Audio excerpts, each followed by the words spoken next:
8, ang mga matatapat sa pagdarasal ng rosaryo ay magkakaroon sa buhay at sa kamatayan ng liwanag ng Diyos at kasaganaan ng grasya ng merito ng mga santo sa paradiso.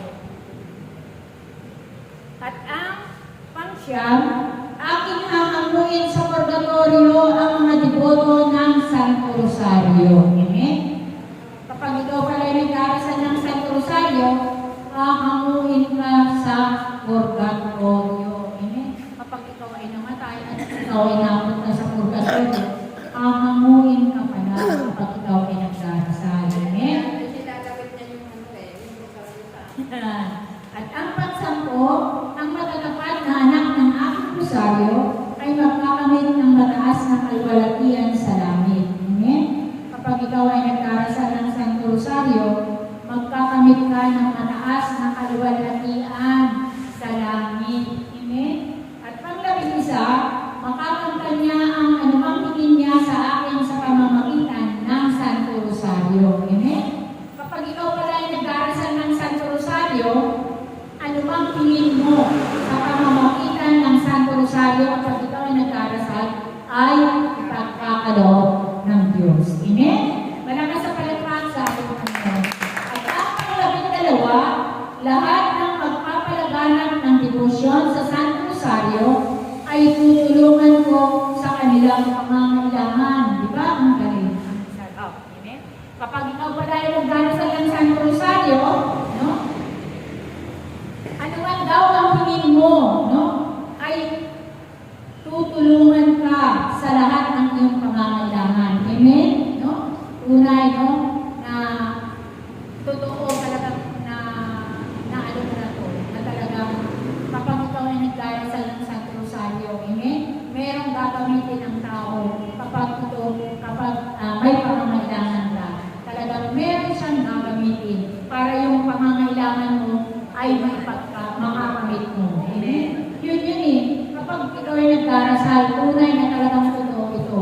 No? Na kapag ikaw ay nagdarasal ng Santo Rosario, ay tutulungan ka sa iyong mga pangangailangan. Kasi nasubukan ko na ito. No? Na nangyari na sa buhay ko ito na talagang nakamtan ko ito. Yung mga pangangailangan ko ay merong gagamitin ng tao para makamit ko yung pangangailangan na yun. Amen? Malakas sa palakpak sa ating Panginoon. At ang pang-13, ang lahat ng tagapagtaguyod ng rosaryo ay magkakaroon ng tagapamagitan sa buong kalangitan. Sino pa ba yung mga tagapamagitan natin sa kalangitan? Amen? No? Si Mama Mary. Yun yung tagapamagitan natin sa kalangitan. Kasi yung lahat ng ating idinadasal ay itinutulog niya sa kanyang bugtong na anak. Amen?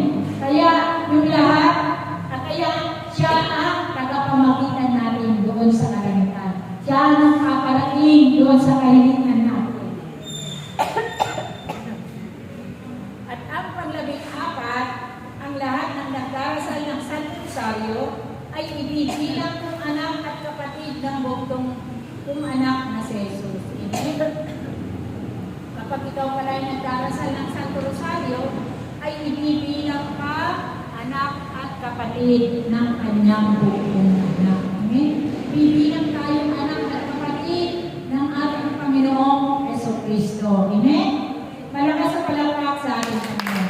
At ang pang-15, ang debosyon sa ating rosaryo ay isang dakilang tanda ng kahalagahan ng pagkaligtas ng isang tao. Amen?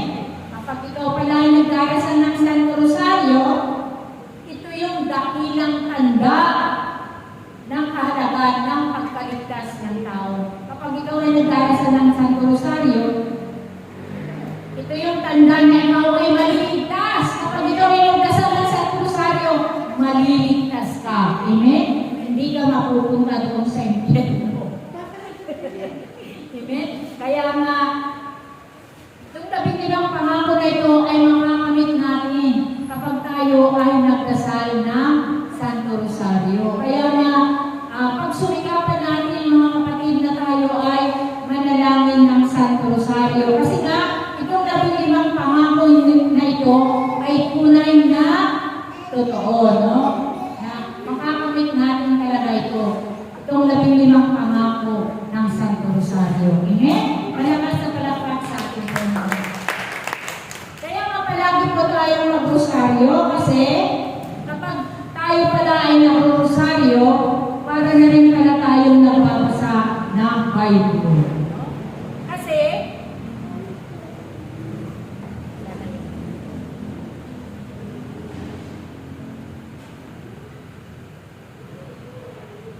Kasi, nga noon, nung unang panahon, wala pang anti-Bible, no? Yan, no? Nung unang panahon, wala pang Bible, no? Ang ginagawa ng mga tao noon ay nagro-rosaryo araw-araw.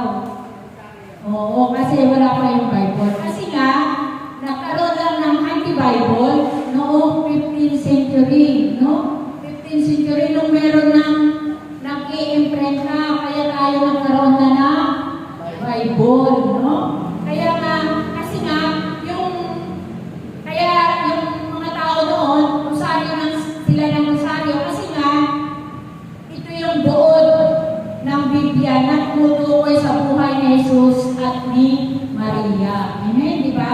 Yung Santo Rosario, ito yung tumutukoy sa buhay ni Jesus at ni Maria. Di ba? Yung 5 mystery na yun, ito yung buhay ni Maria at ni Jesus. Amen? Kaya nga, ito yung buod, no?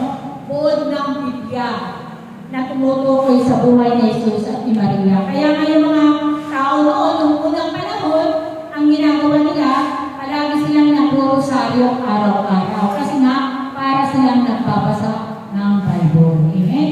Kaya nga, tayo, pag sumikapan natin na tayo ay palaging manalangin ng Santo Rosario, kasi nga, nandito yung 15 pangako na makakamit natin sa ating buhay kapag tayo ay nag-rosaryo. Amen? Kaya nga, kahit na marami tayong ginagawa sa bahay, pag sumikapan natin na tayo ay manalangin ng Santo Rosario. Kasi, para makamit natin itong 15 pangako. Amen? Malakas sa palakpak sa ating Panginoon. So, mga kapatid, yan lamang po at magandang hapon sa inyong lahat. It's your turn.